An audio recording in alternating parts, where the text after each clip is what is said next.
आप देख रहे हैं देश लाइव, देश की आवाज। अस्सलाम वालेकुम, आदाब, नमस्कार, सत श्री अकाल। देश लाइव में आपका स्वागत है। मैं हूं सहल कुरैशी। दोस्तों, बिल्किस बानो के मामले में जिस तरीके से सुप्रीम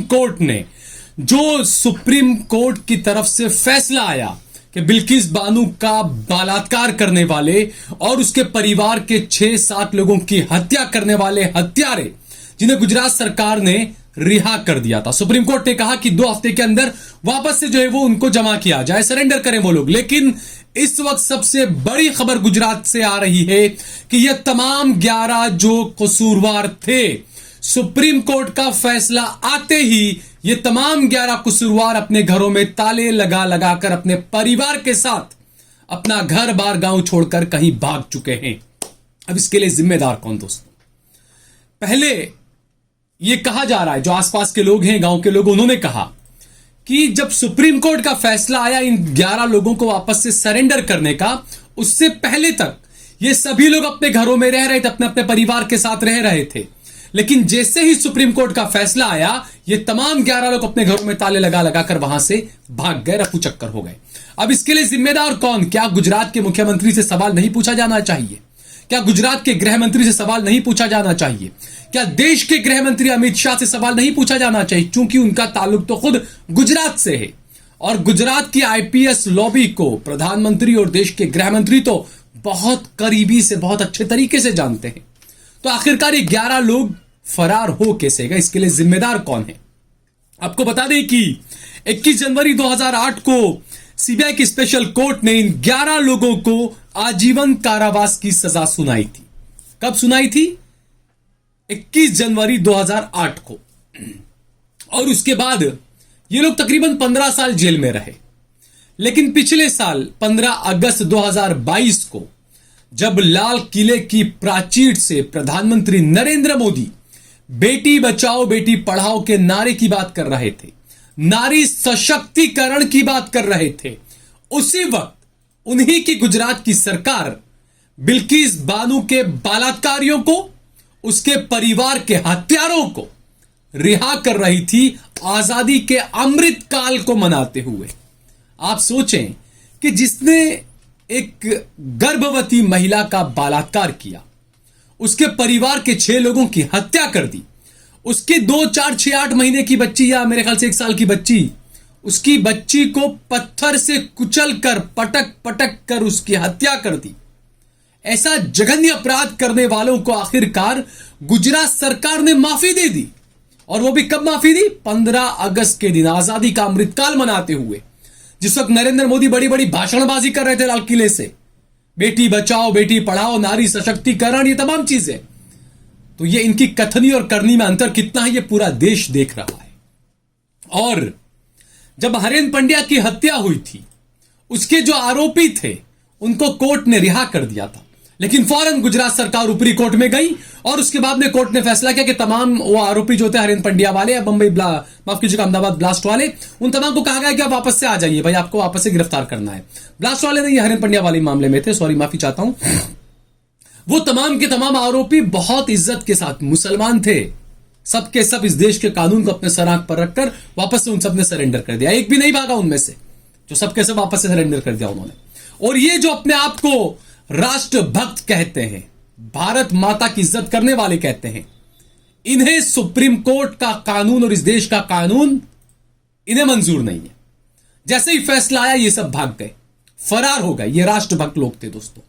और हैरानी की बात तो यह है कि ये जो 11 बलात्कारी, 11 हत्यारे, जिनको जो है वो कोर्ट ने सजा सुनाई थी, 15 साल ये लोग जेलों में रहे, और जब गुजरात सरकार ने इन्हें रिहा कर दिया, इन्हें माफी दे दी, तब सुप्रीम कोर्ट का दरवाजा खटखटाया गया। तकरीबन 600 लोगों ने या 6000 लोगों ने सुप्रीम कोर्ट से कहा कि इन आरोपियों को, माफ कीजिएगा आरोपी कहां, ये तो खुद ही मुजरिम थे, साबित हो गया था ना, सजा काट रहे थे, उम्र कैद की सजा हुई थी इन्हें, तो इन्हें रिहा न किया जाए, इन्हें दोबारा गिरफ्तार किया जाए। सुप्रीम कोर्ट से लोगों ने अपील की और उसके बाद सुप्रीम कोर्ट ने पिछले दिनों एक फैसला सुनाया और कहा कि गुजरात हाईकोर्ट, गुजरात सरकार का फैसला गलत था और फौरन 2 हफ्ते के अंदर इनको सरेंडर इनको करना चाहिए और इन्हें दोबारा जेल भेजा जाए। यह सुप्रीम कोर्ट का फैसला था। लेकिन जब रिहा किया था गुजरात सरकार ने, उस वक्त बीजेपी के एक मंत्री हैं, बीजेपी के एक नेता हैं, सीके राहुल जी, जो विधायक हैं, उन्होंने क्या बयान दिया था पता है दोस्तों? उन्होंने बयान दिया था कि बिल्किस बानो के मामले में जो मुजरिम हैं वो ब्राह्मण हैं, वो संस्कारी हैं।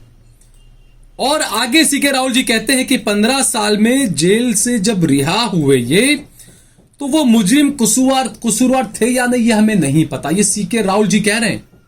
ये बयान के बाद उनको 2022 में नरेंद्र मोदी ने गोधरा से अपना बीजेपी का उम्मीदवार बनाया था और वो जबरदस्त वोटों के साथ में जीत कर आए। इसी बयानबाजी की वजह से उनको इनाम दिया गया।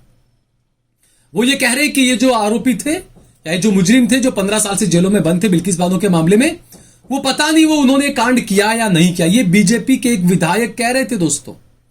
अगर यही बात सहल कुरैशी कहता है कि अफजल गुरु ने क्या कुछ किया था या नहीं किया था हमें नहीं पता, हमें यकीन नहीं है, तो आप सहल कुरैशी को फौरन गला पकड़ लेंगे, यूएपी सब लगा देते हैं आप। फिर क्यों हो, तुम तो आतंकवादी का साथ दे रहे हो। तो आप क्या कर रहे हैं? आप तो बीजेपी के विधायक होकर आप एक बलात्कारी का, एक हत्यारे का, एक नहीं 11 बलात्कारी 11 हत्यारों का आप साथ दे रहे हैं। और आगे क्या कहा देखिए सीके राहुल जी ने। एक तो वो कहते हैं कि मुझे नहीं पता कि इनका कुछ कसूर था या नहीं, और कहा कि ये ब्राह्मण हैं, अच्छे आचरण वाले संस्कारी हैं ये तमाम लोग, इन्हें रिहा किया गया, अच्छा इन्हें रिहा किया जाना चाहिए। ये सीके राहुल जी ने कहा था, बीजेपी के विधायक ने। उसके बाद आगे राहुल जी कहते हैं कि हो सकता है दोषियों को फंसाया गया हो। उन्होंने कहा कि संभव है कि उनके परिवार के अतीत में किए गए कामों के कारण उन्हें फंसाया गया हो। जब ऐसे दंगे होते हैं तो ऐसा होता है कि जो शामिल नहीं होते उनका नाम आता है। ये बीजेपी के विधायक सीके राहुल जी कह रहे हैं कि ऐसे दंगों में जो शामिल नहीं होते उनका नाम आता है। लेकिन मुझे नहीं पता कि उन्होंने अपराध किया था या नहीं किया था।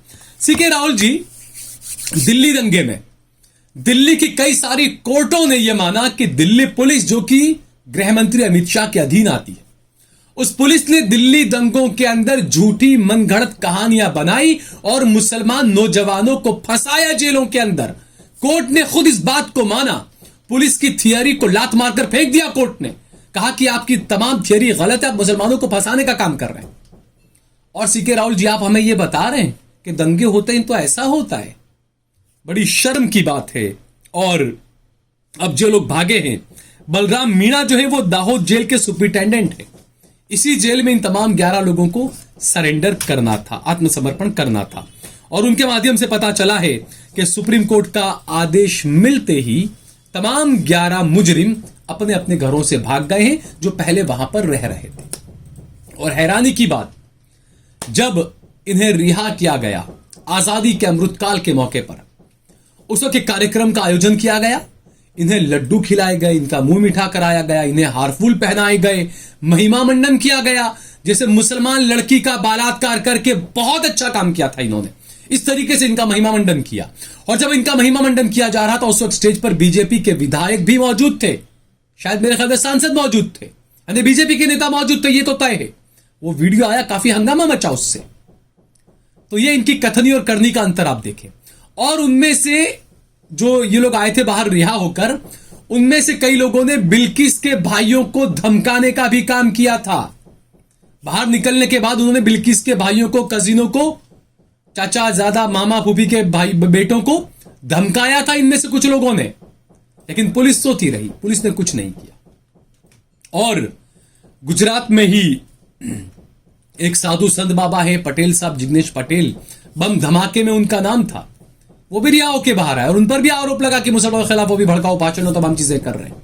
लेकिन पुलिस कुछ नहीं कर रही है। तो ये आप देखें कि इनकी कथनी और करनी में कितना अंतर है। और ये बिल्किस बानो के जो मुजरिम हैं, जो 11 बलात्कारी, 11 हत्यारे, वो अगर भाग गए हैं गुजरात से अपने अपने घरों को छोड़कर सुप्रीम कोर्ट का फैसला आते ही, अब देखते हैं गुजरात सरकार क्या करती है और गृह मंत्री अमित शाह और प्रधानमंत्री क्या करते हैं। ये अब देखने वाली बात है।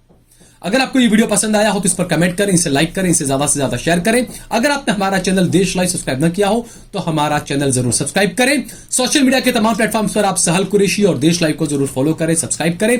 हमने हमारा नंबर भी दिया हुआ है, जितना ज्यादा हो सके हमारा समर्थन करें।